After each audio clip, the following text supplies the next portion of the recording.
Today, I'm going to break down the 5 biggest mistakes that are guaranteed to mess up your business credit applications. Typically, we focus on things like your credit utilization and your payment history. Those things are important. These are the bedrock statements that I always stand by, but it does not tell the whole story. Your business address can literally sink your application before they even begin to look at other things like your utilization and your credit profile.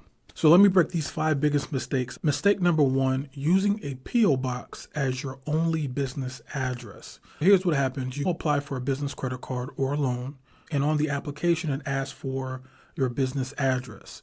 You put down a P.O. box, and either the form immediately rejects it or you get denied later with no explanation. The reason for this is very simple. Federal regulations require banks to collect a physical address for any business they work with. It's part of something called Know Your Customer requirements under the Patriot Act. They need to know where your business usually operates from, and a P.O. box just does not cut it.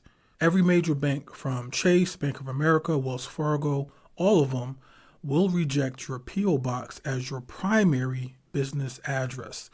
They might accept it as a mailing address in addition to your physical address, but never as your only address. Mistake number 2, and this is probably one that trips people up the most, and that's using an address that gets flagged as a CMRA. So what's a CMRA? That stands for Commercial Mail Receiving Agency.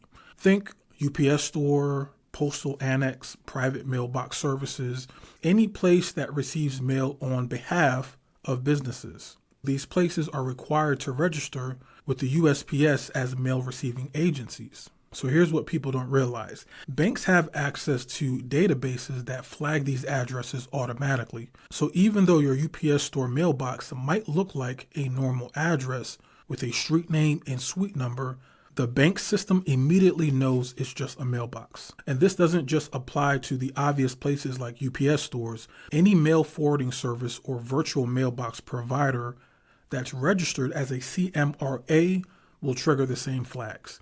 Even those fancy digital mailbox services that scan your mail for you, most of them are still registered as CMRAs, so banks will still flag them. The third biggest mistake is using a registered agent's address as your business address. This one's a little bit more subtle, but it's still problematic. So when you form an LLC or a corporation, you need a registered agent to receive legal documents. A lot of people use commercial registered agent services for this, but here's the thing, these registered agents use the same address for hundreds, if not thousands of businesses. It's basically their office address. Banks and credit providers can easily identify these registered agent addresses, and just like with the CMRAs, they'll typically reject them as primary business addresses. The banks already know this is not where your business actually operates. It's just where you receive mail. That's why I always tell people, use your registered agent for what they're meant for, receiving legal documents. But don't use their address as your primary business address on credit applications. Mistake number 4 is having inconsistent addresses across your business records. This is huge and it can cause so many problems. So let's say your home address is on your LLC filings, a virtual office is on your bank account, and your registered agent address is on your Dun & Bradstreet listing. When a lender pulls all this information, they see 3 different addresses for the same business. That is automatic red flag. This inconsistency creates doubts about your business's legitimacy. Lenders wonder, why does this business have 3 different addresses? Is it a real business? Is there something sketchy going on? Even if there's a perfectly innocent explanation, it creates unnecessary hurdles. You might have to provide additional documentation to explain the discrepancies, which delays your application. It could lead to a denial. You have some business credit bureaus like Experian and Dun & Bradstreet actually note in their policies that they prefer consistent information. Experian specifically says they promote data integrity through consistent use of the same address. So when your address keeps changing across different sources, it can actually hurt your business credit scores. And the 5th mistake, this one's a bit more technical, but still very important, is using an address that doesn't match up with your business type. What do I mean by this? So if your business type or industry seems incompatible with your address, it raises red flags. For example, if you say you run a manufacturing company, but your address is a residential apartment, the lenders are going to ask questions. So if you have somebody running an auto parts distribution business, supposedly from a tiny apartment, when they applied for business credit, the underwriter actually Google Street Viewed their address, saw it was an apartment building with no storage facilities, and denied the application. They literally wrote business type inconsistent with provided address as the reason. There's nothing wrong with home-based businesses. Millions of legitimate businesses operate from home, but the business type needs to make sense for the address. Now let me give you some more real-world examples of how these mistakes play out in the real world. Now I know someone who was setting up their business credit for the first time. They did everything by the book, formed an LLC, got their EIN, opened up a business bank account, but when they went to apply for their first business credit card, they kept getting denied. Turns out they were using a virtual office address that was flagged in the bank system known as a mail forwarding service.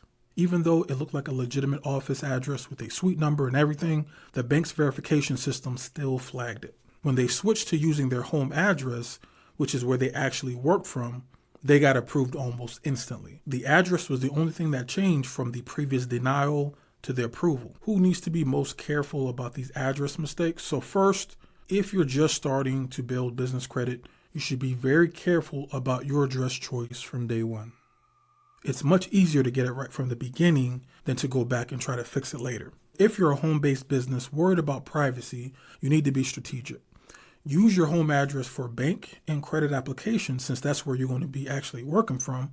But then you can use something like a virtual office as your mailing address to keep your home address off of public-facing materials. If you're using any kind of alternative address, virtual office, co-working space, etc., make sure to double check that it won't be flagged as a CMRA. The best way to do this is to call the provider directly and just ask them, hey, are you registered as a CMRA with the United States Postal Service? Some virtual office providers specifically advertise that they're not registered as a CMRA, which makes them better for credit applications.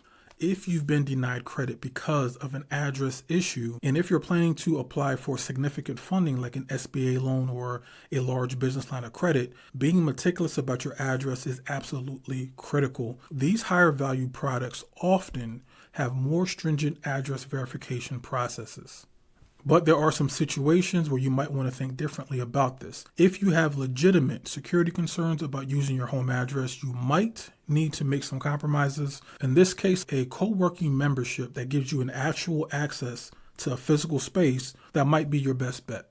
It provides a real address that you can truthfully say that you work from sometimes, even if most of your work comes from home. If your business genuinely requires a commercial presence like retail or customer-facing services, using a virtual office might be short-sighted. In these cases, it might be better to invest in actual commercial space, even if it's smaller than you ideally want. If you're in a regulated industry that has specific requirements about business addresses like certain financial services or healthcare providers, prioritize compliance with those regulations over general business credit concerns. The last group that should probably think twice is those of you who already have established business credit with an address that might be problematic. If you're already getting approved for credit and have a good business credit score, changing your address across all of your accounts could potentially cause confusion in your credit file. Sometimes it's better not to fix what's not broken. Guys, if you like the information in this video, make sure to go down in the comments, like, comment, subscribe, hit the bell notification, and I'm going to check you guys out in the next video. Have a good one. Peace.